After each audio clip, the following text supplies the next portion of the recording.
നമസ്കാരം,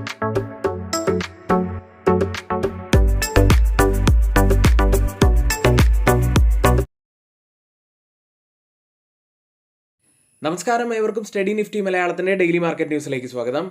ഇന്ന് സെപ്റ്റംബർ 2 ചൊവ്വാഴ്ചയാണ്. ഇന്നലെ ഇന്ത്യൻ വിപണിയിൽ ശക്തമായിട്ടുള്ള റിക്കവറിയാണ് നമുക്ക് കാണാൻ കഴിഞ്ഞത്. നിഫ്റ്റി ഏകദേശം 0.81% ഉയർന്നപ്പോൾ നിഫ്റ്റി ബാങ്ക് 0.65%, മിഡ് ക്യാപ്പാണ് വലിയ നേട്ടമുണ്ടാക്കിയത്, 2% അടുത്ത് ഉയർന്നു. ആദ്യം ഇന്നത്തെ ടോപ്പായിട്ടുള്ള കുറച്ച് ഹെഡ്ലൈൻസ് നോക്കിയതിന് ശേഷം ഇന്നത്തെ US മാർക്കറ്റുകൾ ഒന്ന് പരിശോധിക്കാം. ഓഗസ്റ്റിൽ വിദേശ നിക്ഷേപകർ ഇന്ത്യൻ വിപണിയിൽ നിന്ന് 37,823 കോടി രൂപയാണ് പിൻവലിച്ചത്. 2025 മൂന്നാമത്തെ വലിയ പ്രതിമാസ പിൻവലിക്കൽ കൂടിയാണിത്. ഇന്ത്യയിൽ FPIs, അതായത് ഫോറിൻ പോർട്ട്ഫോളിയോ ഇൻവെസ്റ്റേഴ്സ്, ഇപ്പോഴും ബിയറിഷ് ആയിട്ടാണ് നിൽക്കുന്നത് എന്ന് തന്നെയാണ് ഇത് സൂചിപ്പിക്കുന്നത്. മറ്റൊരു ഇമ്പോർട്ടൻ്റ് ആയിട്ടുള്ള അപ്ഡേറ്റ് വന്നിട്ടുള്ളത് GST കളക്ഷനുമായി ബന്ധപ്പെട്ടതാണ്. ഓഗസ്റ്റിൽ സർക്കാരിൻ്റെ GST വരുമാനം 6.5% വർദ്ധിച്ച് 1.86 ലക്ഷം കോടി രൂപയിലെത്തി. പണപ്പെരുപ്പം കുറഞ്ഞതും ചെലവ് കുറഞ്ഞതും കാരണം വളർച്ച മന്ദഗതിയിലായി എന്നാണ് ഈ ഡാറ്റ സൂചിപ്പിക്കുന്നത്. കൂടാതെ ഓട്ടോ സെയിൽസ് ഡാറ്റ ഇന്നലെ പുറത്തു വന്നിരുന്നു. സർക്കാർ വാഹനങ്ങളുടെ GST കുറയ്ക്കുമെന്ന് പ്രതീക്ഷിച്ച് ആളുകൾ അവരുടെ കാറുകൾ വാങ്ങുന്നത് വൈകിപ്പിച്ചതാണ് ഓഗസ്റ്റ് മാസത്തിൽ കാർ വിൽപ്പന ദുർബലമാവാൻ കാരണമായത്. അടുത്ത UPI പേയ്മെന്റുമായി ബന്ധപ്പെട്ട ഒരു അപ്ഡേറ്റ് ആണ്. UPI വഴിയുള്ള ഡിജിറ്റൽ പേയ്മെന്റുകൾ ഓഗസ്റ്റിൽ 20 ബില്യൺ ഇടപാടുകൾ കഴിഞ്ഞു. ആകെ കൈമാറ്റം ചെയ്യപ്പെട്ട പണം 24.85 ലക്ഷം കോടി രൂപയായിരുന്നു. ജൂലൈയേക്കാൾ അല്പം കുറവാണ് ഈ ഡാറ്റ ഇപ്പോൾ പുറത്തു വന്നിരിക്കുന്നത്. ഏതായാലും ഇപ്പോൾ നമ്മൾ ഓഗസ്റ്റ് മാസവുമായി ബന്ധപ്പെട്ട കുറച്ച് അപ്ഡേറ്റുകളാണ് പറഞ്ഞത്. ഈ 4 കാര്യങ്ങളും നെഗറ്റീവ് തന്നെയാണ്. ഇത് മാർക്കറ്റിന് നെഗറ്റീവായി റിയാക്ട് ചെയ്യുമോ എന്ന് നമുക്ക് കാത്തിരുന്ന് തന്നെ കാണാം. ഇനി ഇപ്പോഴത്തെ ഗ്ലോബൽ മാർക്കറ്റുകളുടെ സിറ്റുവേഷൻ നമുക്കൊന്ന് അനലൈസ് ചെയ്യാം. ഡൊണാൾഡ് ട്രംപിന്റെ ആഗോള താരിഫുകളിൽ ഭൂരിഭാഗവും നിയമവിരുദ്ധമാണെന്ന് US ഫെഡറൽ അപ്പീൽ കോടതി വിധിച്ചിരുന്നു. ട്രംപ് ഇതിനെ വിശേഷിപ്പിച്ചത് പക്ഷാഭേദം എന്ന് വിളിച്ചാണ്. സുപ്രീം കോടതിയിൽ അപ്പീൽ നൽകാൻ അവർ പദ്ധതിയിടുന്നു. ഇനി ഒരുപക്ഷെ ട്രംപിന്റെ താരിഫ് നിയമവിരുദ്ധമാണ് എന്ന രീതിയിൽ സുപ്രീം കോടതിയിൽ നിന്ന് ഒരു ഫൈനൽ വിധി വരികയാണെങ്കിൽ അത് US മാർക്കറ്റിനെ സംബന്ധിച്ച് പോസിറ്റീവ് ആവാൻ സാധ്യതയുണ്ട്. പക്ഷേ ഷോർട്ട് ടേമിലേക്ക് കുറച്ച് അൺസർട്ടൈനിറ്റികൾ ഉണ്ടാകും എന്ന കാര്യത്തിൽ സംശയവുമില്ല. ഇനി ഇന്നലെ യൂറോപ്യൻ മാർക്കറ്റുകൾ ഉയർന്നാണ് ക്ലോസ് ചെയ്തിട്ടുള്ളത്. പ്രത്യേകിച്ച് ഡിഫൻസ്, ഹെൽത്ത് കെയർ ഓഹരികളാണ് കൂടുതൽ നേട്ടമുണ്ടാക്കിയത്. ഇനി ക്രിപ്റ്റോ കറൻസിയിലേക്ക് വന്നാൽ ബിറ്റ്കോയിൻ $1,09,000 ഇപ്പോൾ ട്രേഡ് ചെയ്യുന്നത്. ഇനി ഗോൾഡ് പ്രൈസുകളിൽ വീണ്ടും ഒരു ഉയർച്ച തന്നെയാണ് കാണുന്നത്. സ്പോട്ട് ഗോൾഡ് ഇന്നലെ 0.7% ഉയർന്നു. കൂടാതെ സ്പോട്ട് സിൽവർ 1.6% ഉയർന്ന് 14 വർഷത്തെ ഉയർന്ന നിലയിലെത്തിയിരിക്കുന്നു. കേരളത്തിലെ ഗോൾഡ് പ്രൈസ് പവന് 77,640 രൂപയാണ്. ഇന്നലെ ഓയിൽ പ്രൈസുകൾ ചെറുതായി ഇടിഞ്ഞു. ബ്രന്റ് ഫ്യൂച്ചേഴ്സ് ഇപ്പോൾ ട്രേഡ് ചെയ്യുന്നത് $68.46 പെർ ബാരൽ എന്ന നിലയിൽ 0.44% നേട്ടത്തിലാണ്. WTI ഫ്യൂച്ചേഴ്സ് ഉള്ളത് $64.94 പെർ ബാരൽ എന്ന നിലയിൽ 0.51% നേട്ടത്തിൽ ട്രേഡ് ചെയ്യുന്നു. ഇനി ആർക്കെങ്കിലും നമ്മുടെ പെയ്ഡ് എഡ്യൂക്കേഷൻ ടെലഗ്രാം ചാനലിൽ ജോയിൻ ചെയ്യാൻ താല്പര്യമുണ്ടെങ്കിൽ 55% ഡിസ്കൗണ്ടോട് കൂടി 1,299 രൂപയ്ക്ക് ജോയിൻ ചെയ്യാൻ കഴിയുന്ന ഒരു സുവർണ അവസരം ഇപ്പോൾ ഉണ്ട്. എല്ലാവരും ജോയിൻ ചെയ്യാൻ ശ്രമിക്കുക. ഇനി നമ്മുടെ വീഡിയോ ആരെങ്കിലും ലൈക്ക് ചെയ്യാൻ വിട്ടുപോയിട്ടുണ്ടെങ്കിൽ ദയവ് ചെയ്ത് വീഡിയോ ഒന്ന് ലൈക്ക് ചെയ്യുക. ചാനൽ ആരെങ്കിലും സബ്സ്ക്രൈബ് ചെയ്യാൻ മറന്നു പോയിട്ടുണ്ടെങ്കിൽ ചാനൽ കൂടി ഒന്ന് സബ്സ്ക്രൈബ് ചെയ്യുക. ഇനി ഇന്നത്തെ മറ്റൊരു പ്രധാനപ്പെട്ട വാർത്തയിലേക്കാണ്. ഇന്ത്യയുടെ വ്യാപാര നയത്തെ വിമർശിച്ച് ട്രംപ് താരിഫ് ഇളവ് വാഗ്ദാനം വളരെ വൈകി എന്നാണ് അദ്ദേഹം പറഞ്ഞിരിക്കുന്നത്. ഇന്ത്യക്കെതിരെ പ്രധാനമായിട്ടുള്ള ഒരു ആരോപണം ഉന്നയിച്ചിരിക്കുന്നത് ഏകപക്ഷീയമായ വ്യാപാരം എന്നാണ്. US ഇന്ത്യയെ വ്യാപാര ബന്ധത്തെ തികച്ചും ഏകപക്ഷീയമായ ദുരന്തം എന്നാണ് അദ്ദേഹം വിളിച്ചത്. ഇന്ത്യ US വൻതോതിൽ വിൽക്കുന്നുണ്ടെങ്കിലും വളരെ കുറച്ച് മാത്രമാണ് വാങ്ങുന്നുള്ളൂ എന്നാണ് അദ്ദേഹം പറഞ്ഞത്. മറ്റുള്ള രാജ്യങ്ങളുമൊക്കെയായി താരതമ്യപ്പെടുത്തുമ്പോൾ ഉയർന്ന താരിഫാണ് ഇന്ത്യ US ചുമത്തുന്നത്. ഇത് US ബിസിനസ്സുകൾ ഇന്ത്യയിൽ വിൽക്കുന്നത് തടയുകയാണ് ഉണ്ടായത്. കൂടാതെ റഷ്യയുമായിട്ടുള്ള ബന്ധം അദ്ദേഹം എടുത്തു കാണിക്കുന്നു. ഇന്ത്യ തങ്ങളുടെ എണ്ണ പ്രതിരോധ ഉൽപ്പന്നങ്ങൾ ഭൂരിഭാഗവും US നിന്നല്ല വാങ്ങുന്നത്, റഷ്യയിൽ നിന്നാണ് വാങ്ങുന്നത് എന്ന് അദ്ദേഹം എടുത്തു കാണിക്കുന്നു. ഇന്നത്തെ പ്രധാനപ്പെട്ട കുറച്ച് സ്റ്റോക്ക് ന്യൂസുകളിലേക്ക്. ആദ്യം ഒരു ക്വാർട്ടർലി റിസൾട്ടിലേക്കാണ്. ഹൈവേ ഇൻഫ്രാസ്ട്രക്ചർ എന്ന കമ്പനിയാണ്. ഇയർ ഓൺ ഇയറിൽ നെറ്റ് പ്രോഫിറ്റിൽ 71% വർധനവ് കമ്പനി രേഖപ്പെടുത്തി. 7.2 കോടി രൂപയിലാണ് പ്രോഫിറ്റ് ഉള്ളത്. റവന്യൂവിൽ 4.55% വർധനവ് രേഖപ്പെടുത്തി. 112 കോടി രൂപയിലാണ് റവന്യൂ ഉള്ളത്.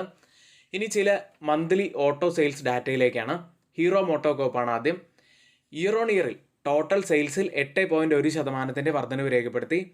5,53,727 യൂണിറ്റുകളാണ് കമ്പനി സെല്ല് ചെയ്ത്. ഡൊമസ്റ്റിക് സെയിൽസിൽ 5.5% വർധനവും ഇയർ ഓൺ ഇയറിൽ വന്നിരിക്കുന്നു. എക്സ്പോർട്ടിൽ 72.1% വർധനവ് കമ്പനി രേഖപ്പെടുത്തി. അടുത്ത ഒരു കമ്പനി NMDC ആണ്. ഓഗസ്റ്റിൽ ഇയർ ഓൺ ഇയറിൽ അയൺ ഓർ പ്രൊഡക്ഷനിൽ 9.8% വർധനവാണ് വന്നിരിക്കുന്നത്. അയൺ ഓർ സെയിൽസിൽ 8% വർധനവ് അതായത് 3.39 മെട്രിക് ടണ്ണിൻ്റെ വർധനവാണ് ഇപ്പോൾ രേഖപ്പെടുത്തിയത്. അടുത്തത് സിയറ്റ് എന്ന കമ്പനിയാണ്.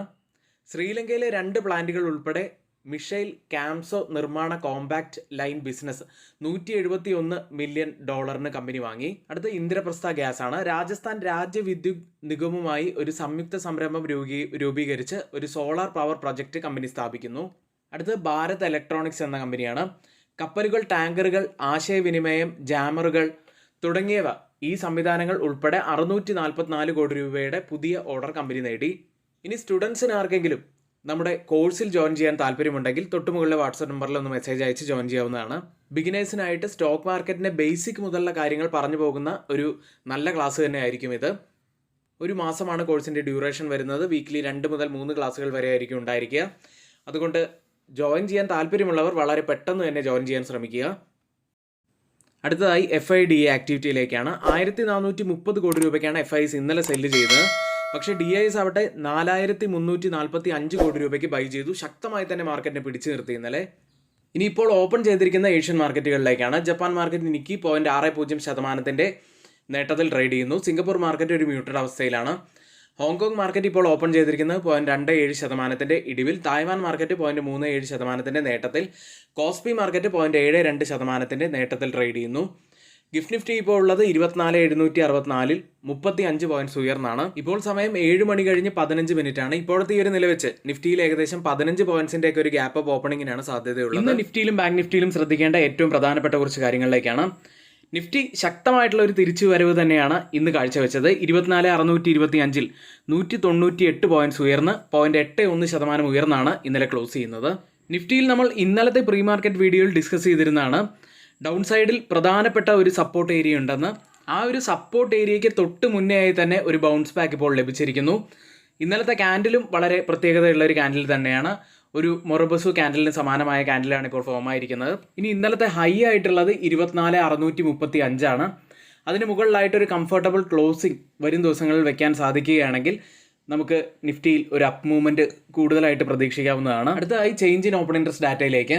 24,600 സ്ട്രൈക്കിൽ 558% വർധനവ് പുട്ട് സൈഡിൽ കാണാം. ലോങ് ബിൽഡപ്പ് ആണ്. കോൾ സൈഡിൽ വെറും 35% ഇടിവ്, ഒരു ഷോർട്ട് കവറിംഗ് ആണ് കാണുന്നത്. 24,550 സ്ട്രൈക്കിൽ 543% വർധനവ് പുട്ട് സൈഡിൽ ലോങ് ബിൽഡപ്പ്. കോൾ സൈഡിൽ 42% ഇടിവ്, ഒരു ഷോർട്ട് കവറിംഗ് ആണുള്ളത്. 24,650 സ്ട്രൈക്കിലും സ്ഥിതി വ്യത്യസ്തമല്ല. 913% വർധനവ് പുട്ട് സൈഡിൽ ലോങ് ബിൽഡപ്പ് തന്നെയാണ്. കോൾ സൈഡിൽ 57% വർധനവ്, ഒരു ഷോർട്ട് ബിൽഡപ്പ് കാണാം. ഈ 3 സ്ട്രൈക്കും കമ്പയർ ചെയ്യുമ്പോൾ മാർക്കറ്റിനെ മുകളിലേക്ക് കൊണ്ടുപോകാൻ കഴിവുള്ള പുട്ട് സെല്ലേഴ്സാണ് നല്ല ശക്തിയോടെ നിൽക്കുന്നതെന്ന് തന്നെയാണ് കാണുന്നത്. അടുത്തതായി മാക്സിമം ഓപ്പൺ ഇൻട്രസ്റ്റ് രേഖപ്പെടുത്തിയ സ്ട്രൈക്കുകൾ നോക്കിക്കഴിഞ്ഞാൽ റെസിസ്റ്റൻസ് ആവാൻ സാധ്യതയുള്ളത് 24,700 സപ്പോർട്ട് ആവാൻ സാധ്യതയുള്ളത് 24,600 ബാങ്ക് നിഫ്റ്റിയിലേക്ക് 54,002 347 പോയിന്റ്സ് ഉയർന്നാണ് ബാങ്ക് നിഫ്റ്റി ക്ലോസ് ചെയ്യുന്നത്. ബാങ്ക് നിഫ്റ്റി നമ്മൾ പറഞ്ഞതുപോലെ ഡൗൺ സൈഡിൽ നമ്മൾ പറഞ്ഞ ആ ഒരു പ്രധാനപ്പെട്ട സപ്പോർട്ട് ഏരിയയ്ക്ക് താഴെയായിട്ടാണ് വെള്ളിയാഴ്ച ക്ലോസിംഗ് വെച്ചത്.